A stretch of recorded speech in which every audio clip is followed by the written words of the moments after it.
Co-host vibes. Welcome my co-host for today. Mr. Chin. Hey guys, welcome to day 8. I have a question.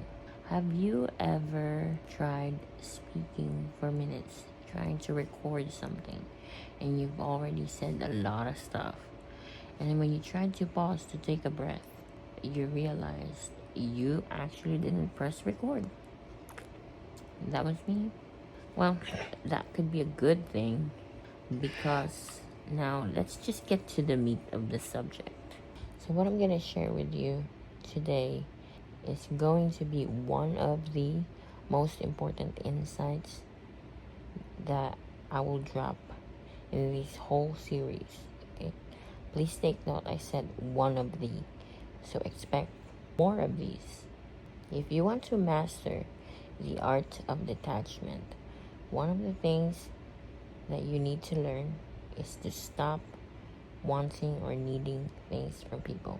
Stop wanting their friendship, their love, their respect, their attention, their affection. Stop wanting and needing to be heard. Stop craving for their validation. Generally, just stop. Building on that, it kind of reminds me of this lesson my philosophy professor said many, many years ago. He said that the root of the human being's suffering is their desire. So it's that feeling of wanting something, right? So let's tie that in with what I said earlier. To stop wanting / needing / craving things from people.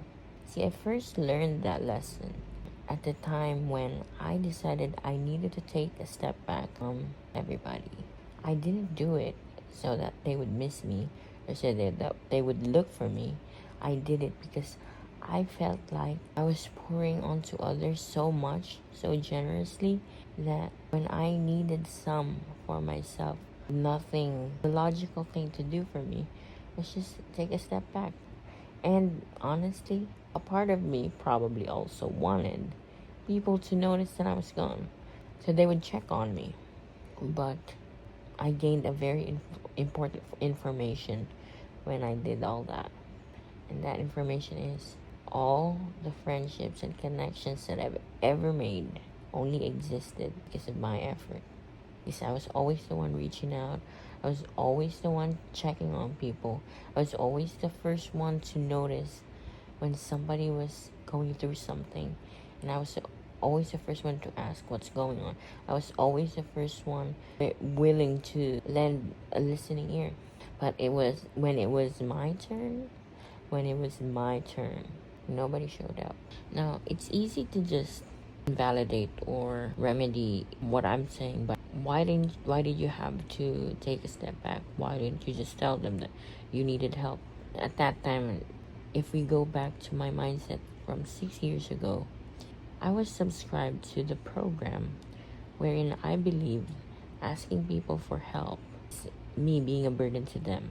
I am inconveniencing them, which was wrong, by the way.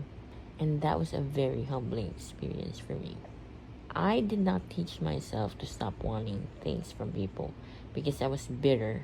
More so, I realized that I was feeling humbled and offended because I had expectations that I placed on them that they never consented or agreed to.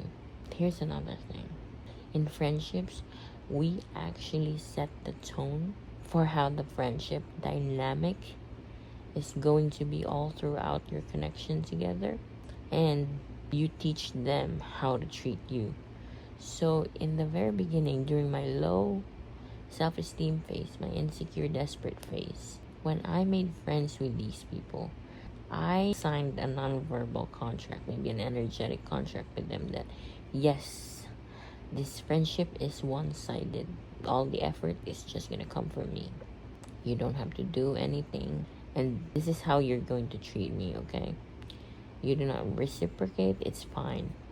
I'll keep the friendship going. So, by learning of this invisible social contract, it made me realize that yes, it was unfair that they treated me that way, but they are not entirely at fault. They're not entirely to blame, because I approached them with such an energy that enabled them to treat me unfairly. Is it justified? Absolutely not. But that understanding liberated me from all those friendships that I thought that I was devalued. You just write them off as a loss, charge to experience, and then moving forward, I became more intentional with my friendships. But before I came to that point, I did a lot of work within myself. I started to ask myself, why did you want this from this person? Why did you want it so bad to come from this person? Why not this person? Why not that person? Why is it this? And once I got to the answer, it was like taking the mask off a fake ghost that's been haunting you, like Scooby-Doo. You know, you take off the mask and then you see, oh, you put a name to and a face to that opponent that you thought was haunting you, the invisible opponent that you thought was haunting you all this time, and then you release.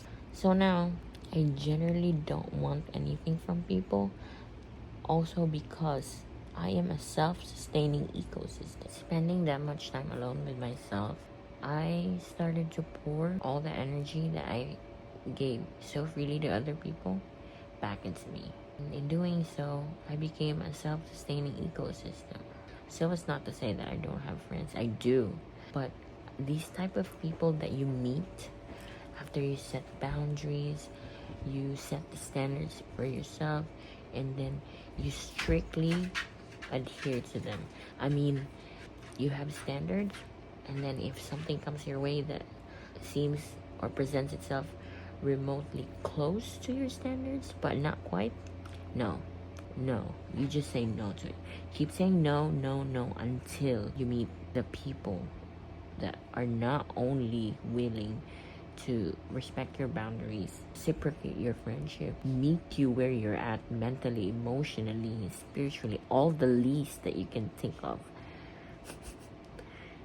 But they are also going to be perfect match for your standards. Like, it's literally going to blow your mind to think that such a person exists. It's not impossible. So what I'm getting at is this: call back all the energy, the unreciprocated care and love that you have freely given to other people, and whether you like it or not, pour it back into yourself. Befriend yourself. Be your own best friend. Date yourself. Understand yourself. Everything that you were so willing to do for other people, that you set yourself aside, shift the priorities. Set other people aside and put yourself first. Spend some time alone with yourself, because once you feel how good it is to be nurtured and fulfilled by yourself, only then will you understand, why did I ever settle for less? Why did I ever settle for no reciprocation? Why did I ever settle for all these one-sided connections that I endured for no reason at all? And then you stop needing stuff from people.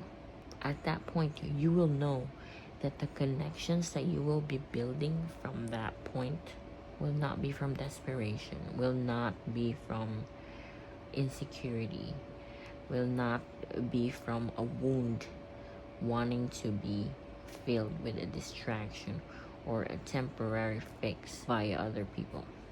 Anybody who will come to you at that point will be as healthy, as happy, as respectful, and as loving as you are. They will mirror your internal state, and you will wonder, like, how do they give me things that I want without even asking for it? Everything is just so natural. Everything is almost automatic. It would make you wonder how you had to fight tooth and nail for fairness, for just a modicum of respect and attention, when there are actually people out here who are willing to give it to you without you having to beg for it. So why don't we just end on that note? See you again on day 9.